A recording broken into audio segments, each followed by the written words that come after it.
So what I'm going to do today is I'm going to cover some points that could be considered coincidences separately. However, when you bring them all together, they're more suspect. And these are the things that you have to get loud about. Stop listening to the media. The media will continue to tell you that everything's fine. Joe Biden is president-elect.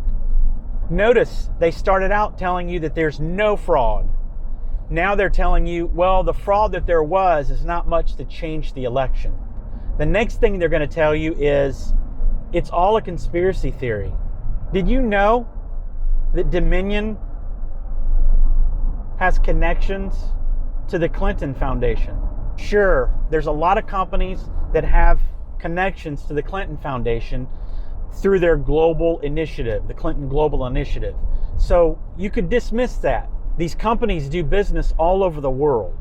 So being plugged into something like the Clinton Global Initiative is not suspect. Did you know Nancy Pelosi's chief of staff is the chief executive of Dominion?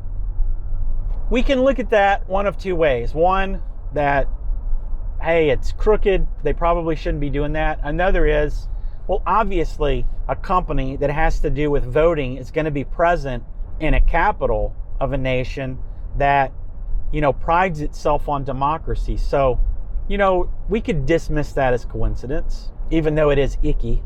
Did you know Dianne Feinstein's husband holds a fair share of shares in Dominion?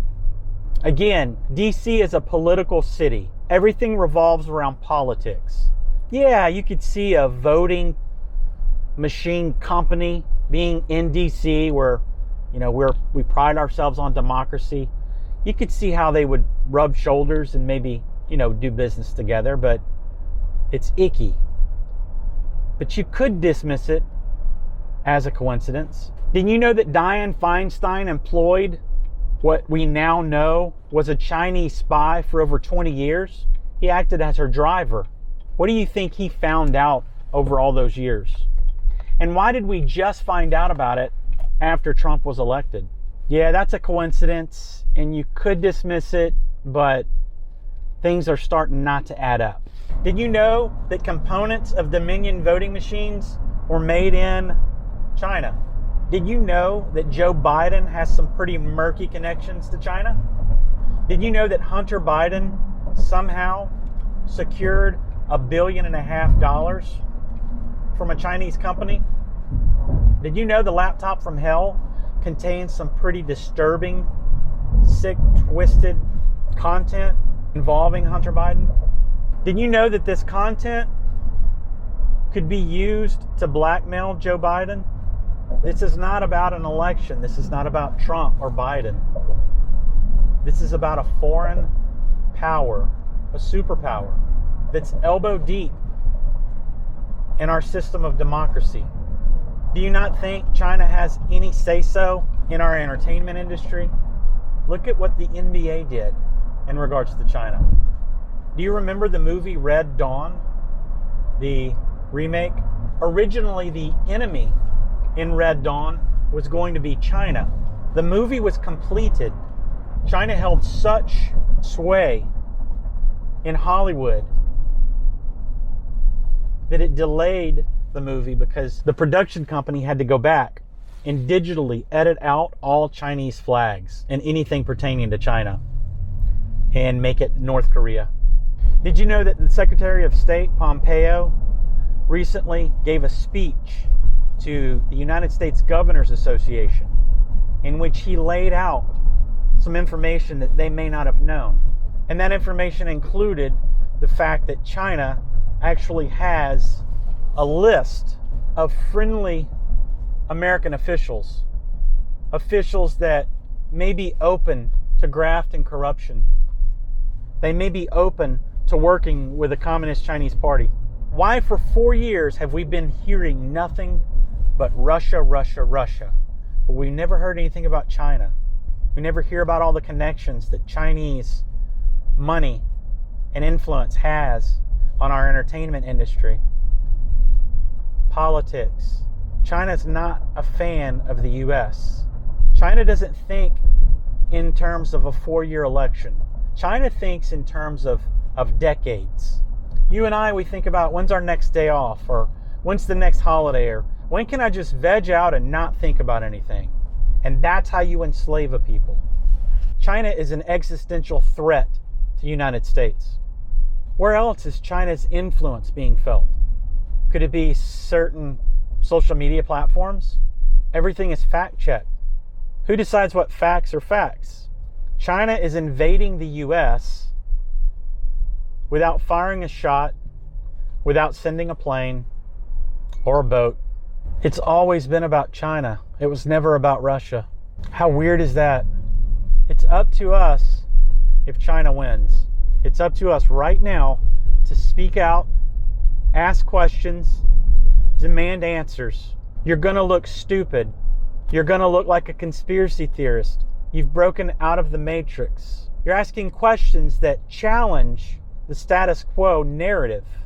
It's going to be uncomfortable. How far are you willing to go? How loud are you willing to get? I appreciate you watching the videos. I appreciate some of the messages that I've received. We've got to come together. Trump's already got a movement. That movement now needs to speak. And I'm going to make a prediction. I think everything's going to blow up.